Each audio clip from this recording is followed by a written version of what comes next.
3 वर्षातून एकदा येणारा असा हा अधिक महिना यावर्षी मात्र अत्यंत खास आहे. यंदा अधिक महिन्यामध्ये गुरुपुष्यामृत योग सुद्धा तयार होत आहे. श्री स्वामी समर्थ. 21 मेला गुरुवारी गुरुपुष्यामृत योग आहे. अधिक ज्येष्ठ महिन्यामध्ये हा गुरुपुष्यामृत योग हा तयार होत आहे. त्यामुळे या दिवसाला विशेष महत्त्व आहे. गुरुपुष्यामृत योग हा अत्यंत दुर्मिळ आणि क्वचित येणारा योग असतो.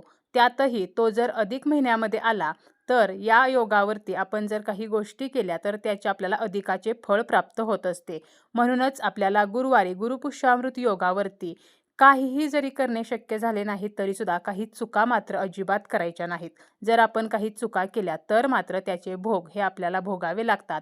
त्याचे अशुभ परिणाम होत असतात. आपले नशीब बदलवणारा, दारिद्र्य दूर करणारा, आपली आर्थिक स्थिती सुधारवणारा योग म्हणजे गुरुपुष्यामृत योग.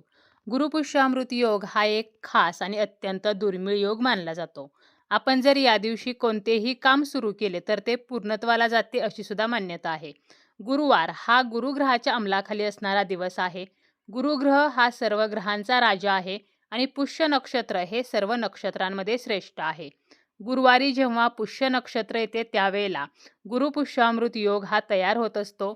ईश्वराचा आशीर्वाद प्राप्त करण्यासाठी, ईश्वराला प्रसन्न करण्यासाठी गुरुपुष्यामृत योग हा अत्यंत उत्तम असतो.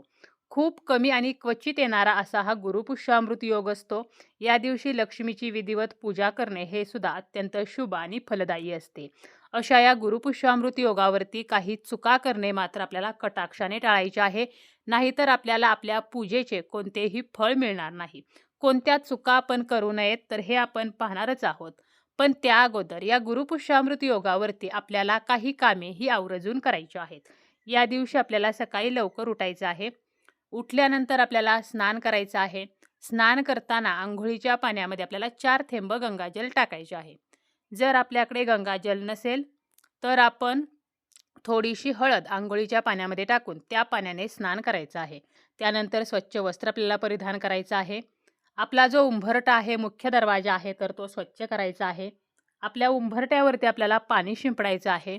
कारण आपला जो उंबरठा आहे तर त्या ठिकाणी पितरांचं स्थान असतं. आपण जेव्हा आपल्या उंबरठ्यात पाणी शिंपडतो त्यावेळेला आपले पितर हे पाणी ग्रहण करतात आणि ते संतुष्ट होतात. त्यामुळे उंबरठ्यावरती पाणी शिंपडायचं आहे. त्यानंतर आपला जो मुख्य दरवाजा आहे तर त्यावरती स्वस्तिक काढायचं आहे. कुंकू ओले करून आपण त्या कुंकवाने स्वस्तिक काढू शकतो किंवा थोडीशी हळद ओली करून हळदीने स्वस्तिक काढलं तरी सुद्धा चालेल. स्वस्तिक काढताना आपल्याला त्या स्वस्तिकमध्ये 4 टिंब आवर्जून द्यायचे आहेत. दोन्ही बाजूला 2 उभ्या रेषा सुद्धा काढायच्या आहेत आणि उंबरट्याला हळदीचं लेपन करायचं आहे. गोमूत्र, हळद आणि गुलाबजल हे एकत्र मिक्स करून आपल्याला हे लेपन करायचं आहे. उंबरट्याची पूजा करायची आहे. तसेच आपण जे स्वस्तिक चिन्ह मुख्य दरवाजावरती काढलेलं आहे त्याची सुद्धा पूजा करायची आहे.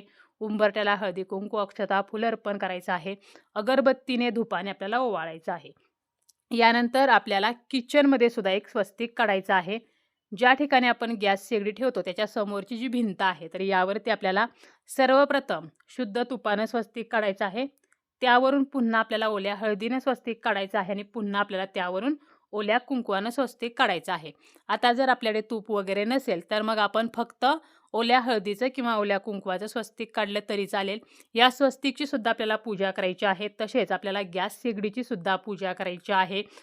त्या गॅस शेगडीवरती सुद्धा एक स्वस्तिक काढायचं आहे. त्याला हळदी कुंकू, अक्षता, फुल अर्पण करायचं आहे. धूपदीपानं आपल्याला ओवाळायचं आहे. तर अशा प्रकारे आपल्याला गॅस शेगडीची सुद्धा पूजा करायची आहे. आपली तिजोरी असेल तर तिजोरीवरती सुद्धा स्वस्तिक काढून त्या स्वस्तिकची सुद्धा पूजा करायची आहे. स्वस्तिक हे अत्यंत शुभ आणि पवित्र चिन्ह आहे. आपल्या हिंदू धर्मामध्ये स्वस्तिक चिन्हाला विशेष महत्त्व आहे. त्यामुळे आपल्याला हे स्वस्तिक या गुरुपुष्यामृत योगावरती काढायचं आहे. या दिवशी आपल्याला गुरूंची सुद्धा मनोभावे सेवा करायची आहे. तसेच माता लक्ष्मी आणि श्रीहरी विष्णू यांची विधिवत पूजा करायची आहे. आपल्या कुलदेवीला आपल्याला या दिवशी कुंकुमार्चन आवर्जून करायचं आहे. तसेच अन्नपूर्णा देवीला सुद्धा आपण कुंकुमार्चन करू शकतो किंवा अक्षतार्चन करू शकतो. म्हणजे तांदूळ जे आहेत तर ते आपण अर्पण करू शकतो. आपल्याकडे श्रीयंत्र असेल तर श्रीयंत्रावरती सुद्धा आपल्याला कुंकुमार्चन करायचं आहे. तसेच आपण या दिवशी माता लक्ष्मी समोर अखंड दिवा सुद्धा लावू शकतो. या दिवशी आपल्याला 16 वेळेला महालक्ष्मी अष्टकम जे आहे तर त्याचं पठण करायचं आहे. त्याचप्रमाणे विष्णू सहस्रनामाचं सुद्धा पठण करायचं आहे. श्री सुक्तमचे सुद्धा आपण या दिवशी पठण करू शकतो. तसेच कनकधारा स्तोत्राचे पठण सुद्धा आपण या गुरुपुष्यामृत योगावरती करू शकतो. कारण आपण या योगावरती कोणतीही जरी सेवा केली तरी सुद्धा ही सेवा दीर्घकाळ टिकते. याची आपल्याला संपूर्ण फळ मिळते. त्यामुळे आपल्याला जास्तीत जास्त उपासना, जास्तीत जास्त मनोभावे सेवा, पूजा ही आपल्याला या दिवशी करायची आहे. आपल्या गुरूंची कृपा आपल्याला प्राप्त व्हावी म्हणून आपल्याला गुरूंची सुद्धा जास्तीत जास्त सेवा जी आहे तर ती करायची आहे. सोने हे शुद्ध, पवित्र, अक्षय असते म्हणून शक्य असेल तर गुरुपुष्यामृत योगावरती थोडे का होईना सोने जे आहे तर ते सुद्धा खरेदी करायचे आहे. जास्तीत जास्त पुण्य पदरात पाडून घेण्याचा अत्यंत दुर्मिळ योग म्हणजे हा गुरुपुष्यामृत योग. परंतु या दिवशी आपल्याला जर काही चुका जर आपल्याकडून नकळतपणे झाल्या तर मात्र याचे कोणतेही फळ मिळत नाही. म्हणून काही चुका करणे सुद्धा आपल्याला या दिवशी टाळायचं आहे. जसं की या दिवशी कोणालाही पैसे देऊ नयेत. एखाद्या व्यक्तीने कितीही मागितलं तरी उधार पैसे कोणाला देऊ नयेत. आपले सोन्याचे दागिने सुद्धा या दिवशी चुकूनही दुसऱ्यांना देऊ नयेत. तसेच आपल्याला या दिवशी मांसाहार टाळायचा आहे. मांसाहार अजिबात करायचा नाही. अन्नाचा सुद्धा अपमान करायचा नाही. आपल्या ताटामध्ये जे अन्न येते तर ते आपल्याला व्यवस्थित खायचं आहे. अन्नाचा कोणत्याही प्रकारे अपमान, अनादर करायचा नाही. कारण अन्नाचा अपमान म्हणजे अन्नपूर्णेचा अपमान असतो. तसेच कोणालाही अपशब्द बोलणे, शिवीगाळ करणे, कोणाचाही अपमान करणे या गोष्टी सुद्धा आपल्याला टाळायच्या आहेत.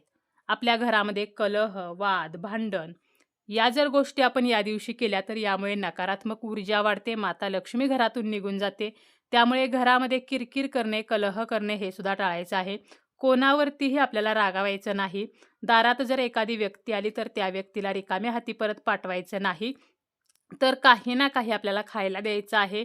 तसेच दारामध्ये गोमाता आली किंवा इतर जर प्राणी आला, पशु आला तर त्याला सुद्धा काही ना काही खायला द्यायचं आहे. घरातील गृहलक्ष्मीचा अनादान करायचा नाही. त्याचप्रमाणे या दिवशी गुरुवार असल्यामुळे केस धुवायचे नाहीत, फरशी पुसायची नाही, घराची साफसफाई करायची नाही, कारण यामुळे आपला गुरुग्रह कमजोर होतो. काळ्या रंगाचे वस्त्र परिधान आपल्याला या दिवशी करायचं नाही. त्याचप्रमाणे नखे कापणे, केस कापणे, चामड्याच्या वस्तूंचा वापर करणे हे सुद्धा आपल्याला टाळायचं आहे. या दिवशी आपण सोन्याची खरेदी करत असतो, परंतु सौभाग्यवती महिलांनी नवीन सोन्याचे दागिने किंवा नवीन कपडे घालणे हे आपल्याला टाळायचं आहे. या दिवशी दिवसा झोपू नये. प्रदोष काळी म्हणजे सायंकाळच्या 3 सांजेच्या वेळेला घरामध्ये झाडू मारू नये. त्याचप्रमाणे आपल्या घरातील धने, लवंग, वेलची, त्याचप्रमाणे तेल असेल तर या ज्या वस्तू आहेत तर त्या या दिवशी कोणालाही देऊ नयेत. या दिवशी इतरांसाठी अजिबात खरेदी करू नये. म्हणजे आपले जर एखादे नातेवाईक असतील किंवा मित्रांपैकी कोणी असेल आणि त्यांना जर आपण एखादी वस्तू खरेदी करून देण्याचा विचार करत असू तर गुरुपुष्यामृत योगावरती त्यांच्यासाठी कोणतीही वस्तू खरेदी करू नये. तसेच या दिवशी आपल्या घरातील झाडू जो आहे तर तो इतरांना दिसू देऊ नये. त्यामुळे झाडू इतरांना दिसेल म्हणजे बाहेरच्या व्यक्तींना दिसेल अशा प्रकारे ठेवायचा नाही. आपण जी पूजा करतो यामध्ये सुकलेल्या फुलांचा किंवा तुटक्या फुटक्या खंडित वस्तूंचा आपल्याला वापर करायचा नाही.